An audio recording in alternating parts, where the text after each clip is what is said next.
to make the world a better place. We have to do it face to face. The Descendants franchise has returned to relevance now that The Rise of Red has premiered on Disney+. The newest installment introduces a new cast of characters to add a fresh perspective to the world of Auradon. However, longtime fans can't help missing the original cast and wonder what's next for them, although they no longer have adventures on screen. Now that they're older, it may be time for some of these characters to settle down and have the following line of royals and fairytale descendants. Today's video will discuss which Descendants characters should have children. Fish so big you could dance on their backs. And they've been keeping it all for themselves. Number 1. Mal and Ben. The love story between Mal and Ben is timeless, and by the start of Descendants 2, it is well known across Auradon. As the royal consort to Ben, the future ruler of the realm, Mal finds herself elevated to celebrity status, maneuvering through interviews and political dinners where she struggles to be herself. Through it all, Ben continues to value who Mal is underneath her facade, even though he can't understand why she would turn to magic, something she swore to abandon, to fit the mold Auradon has made for her. Although the pair have their differences, they embrace them and work together to create a kingdom they can be proud of. Mal and Ben constantly come to one another's rescue, defying the odds and genuinely becoming the other's true love and greatest confidant. Throughout these changes, Mal eventually embraces her true self, reconnecting with her father Hades, and utilizing her inner magic to help protect her new home from Auradon. She's a great queen in the making, and although the responsibilities are placed on them at a young age, she and Ben rise to the occasion. The couple receives an epilogue in the animated special The Royal Wedding, which features Ben and Mal getting married. As the only couple in the franchise to get married in the main timeline, it would make sense for the couple to eventually start a family of their own, especially as the overarching rulers of Auradon. They may require an heir who will take over the throne when they're ready. Their child would also have a fascinating family tree and the potential for numerous abilities. Some include having a beast transformation, natural sorcery, or godly powers. It's you and me forever.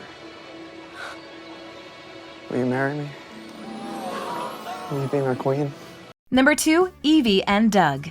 As the daughter of the evil queen, Evie has consistently grown up with the notion of what it's like to be a princess or a proper royal. Despite growing up on the Isle of the Lost, she cares deeply about her appearance and self-image and tries her best to fit in once she moves to Auradon Prep, even though she and the other VKs have ulterior motives. While Evie tries to establish a relationship with Chad Charming, the type of boy she grew up fantasizing about, she finds love in the most unsuspecting of places, Doug.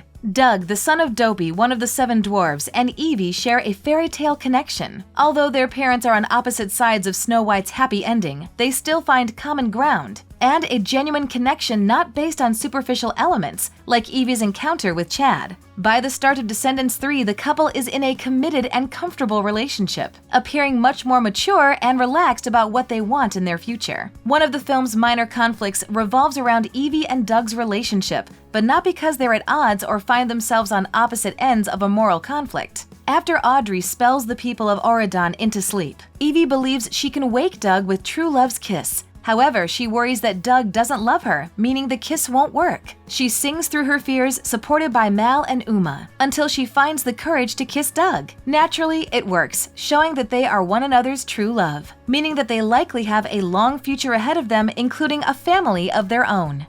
Besides, we have dresses to deliver. It is Cotillion Day after all. Number 3. Jay and Lonnie.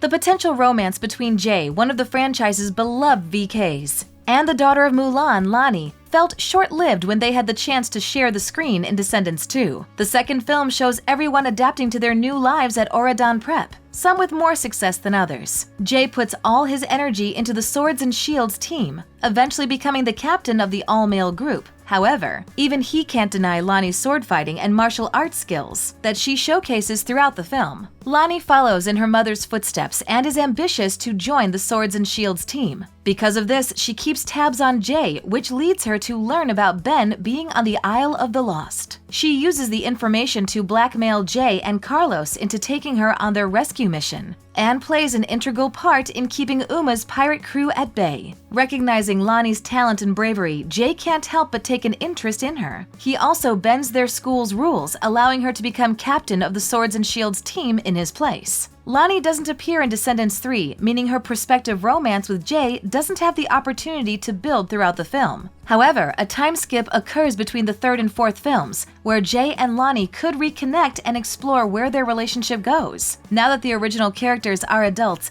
many may be looking to settle down or for a partner to go on adventures with, and Lonnie would be the perfect match for Jay. Hey, Jay! Yeah. Wait until I tell my mom. Let's get out of here. Number 4. Uma and Harry. Descendants 2 is widely considered one of the most popular films in the franchise due to the debut of Uma and her pirate crew. Uma, Ursula's daughter, is a captain with a complicated history with Mal. She's rightfully enraged that only a few VKs were taken to Auradon while she and the rest remained locked within the Isles. Uma becomes the antagonist in this film as she does everything she can to obtain the fairy godmother's wand, hoping to bring down the barrier once and for all. Uma finds support in her crew throughout her many schemes, especially her first mate, Harry Hook. Incredibly loyal, strong, and always ready for a fight, Harry takes Uma's respect and safety personally, willing to go head-to-head against Mal and her friends in the name of helping Uma achieve her goals. The pair appear much closer once they reunite in Descendants 3, sharing heartfelt embraces and touches, showing how much they care about one another without putting it into words. Peculiarly, Harry doesn't appear at Uma's side in Descendants 4. Without her right-hand man, it seems Uma is preparing to put her role as captain to rest in favor of becoming the principal at Auradon Prep. Harry may plan to set sail with Mal and Ben to help them navigate the world outside Auradon. However, once he returns home, there's no reason he can't reconnect with Uma for a happy reunion, confirming that the pair have had a long-term relationship. I bet you lost some sleep thinking about me on the loose, huh? No, dragons don't really lose sleep. Number 5. Audrey and Charming. When Audrey debuts in Descendants, she becomes an immediate rival to Mal, who causes her long-standing relationship with Ben to end. As a princess, Audrey always had expectations about how her life would turn out, and for most of her teenage years, she had the notion of marrying Ben and becoming the next ruler of Auradon. It jarred her to have that dream taken away, so she turns her romantic interest to another prince, Chad Charming. Although Chad is not of the same status as Ben, he's still royalty and incredibly loyal to those he cares about. He becomes the henchman for Audrey when she becomes the final villain in Descendants 3, stealing Maleficent's staff and inciting chaos throughout Auradon Prep. Chad agrees to help her and the pair become a team. Still, even he begins to question and fear Audrey's intentions, eventually abandoning her side before the final confrontation between her and Mal. In the end, Mal manages to stop Audrey, who acknowledges the error of her ways. By the film's end, she appears genuinely remorseful for her actions, and it seems like Maleficent's magic may have corrupted her in some way, bringing out her inner demons. Now that Audrey may willingly atone for her actions, she may do everything possible to become a better princess, including her royal education in college. Coincidentally, in Descendants 4, Chad's father mentions that he is away at college, seemingly participating in a sport similar to the Swords and Shields team. Like in the past, Chad could place his trust in Audrey, recognizing how much she has changed, giving them a chance at a proper and healthy relationship. After college, they could marry and continue the Cinderella and Sleeping Beauty lineages. You can be useful. Yeah? Fine, stand behind me. The Descendants franchise features several compelling love stories that show growth, strength, and the power of true love. As the characters navigate their relationships, they also face personal challenges and moments of self-discovery. Mal's journey across Auradon and the Isle of the Lost wouldn't be the same without Ben, who helped her establish a new life and accept her true self away from her mother's influence. The other VKs were also fortunate to find loving partners and friends as they entered a new chapter of their lives. And now that they're older, some of the franchise's beloved couples could have descendants of their own. The barrier will come down. Yes! Thanks for watching, and if you enjoyed this video, hit that like button, subscribe to our channel, and turn on notifications to stay updated on our uploads. You should really think about taking this talent off the locker and into our class. I could sign you up.